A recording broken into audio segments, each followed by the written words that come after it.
Hey y'all, today we're going to fix some homemade chicken and dumplings. Alright, get you a pot, fill it up with water. We're going to add 1 container of chicken broth. Going to cut the heat up to high. We're going to bring it to a boil. And when your water is boiling, go ahead and add in 1 whole chicken. And once your chicken's in there, cut the heat down to maybe medium low, and put the lid on it and let it simmer for 2 hours. Now, while your chicken is cooking, in another pot, boil your 4 eggs. Now, once your chicken is done, take it out the pot, set it to the side to debone later. Get you 2 cups of all-purpose flour, and then we're going to take 2 cups of that chicken broth, and we're going to mix it together to make our dough for our dumplings. I'm not a professional. I don't claim to be a professional. I don't know a professional way to make a dough, but this is the best way I know how, and I'm telling you, this makes some great dumplings.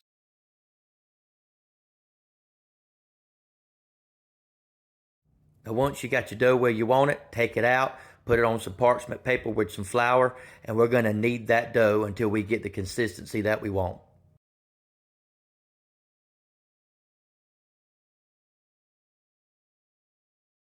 And when you got your dough kneaded and how you like it, go ahead and roll your dough out. A lot of people do drop dumplings, but where I'm from, we don't do drop dumplings. We roll that dough out real thin, and we're going to cut that dough up into strips. Once your dough is rolled out, take your pizza cutter or a knife and start cutting long strips into your dough. A lot of people, they go the extra mile and they'll cut the edges off of it, but I don't worry about all that because we're just going to end up eating it anyway. So cut you some long strips in your dough and then come along to the side and you're going to cut down and start cutting some squares out.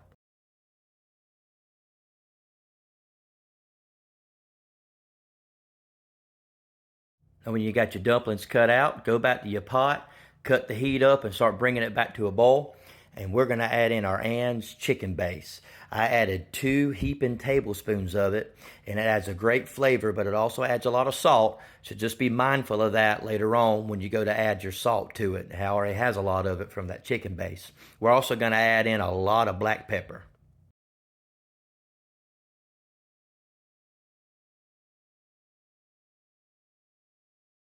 Now, y'all remember those eggs we boiled earlier? Well, we done took them eggs and we diced them up, and we're going to add it to our pot.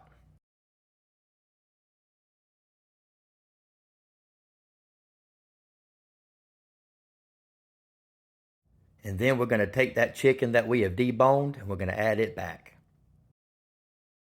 Now, once your pot is back up to a boil, start adding your dumplings in one at a time. Keep it boiling, because if it stops, those dumplings will stick together and you know they're done whenever they start coming to the top. And here we are with the finished product. We got our homemade chicken and dumplings over some rice. Man, it don't get no better than this right here. This is the closest recipe I have to my grandmama's recipe. This is some good stuff. I'm telling you, you need to try it. If you try this recipe and you like it, just leave a comment under this video. Let me know what you think.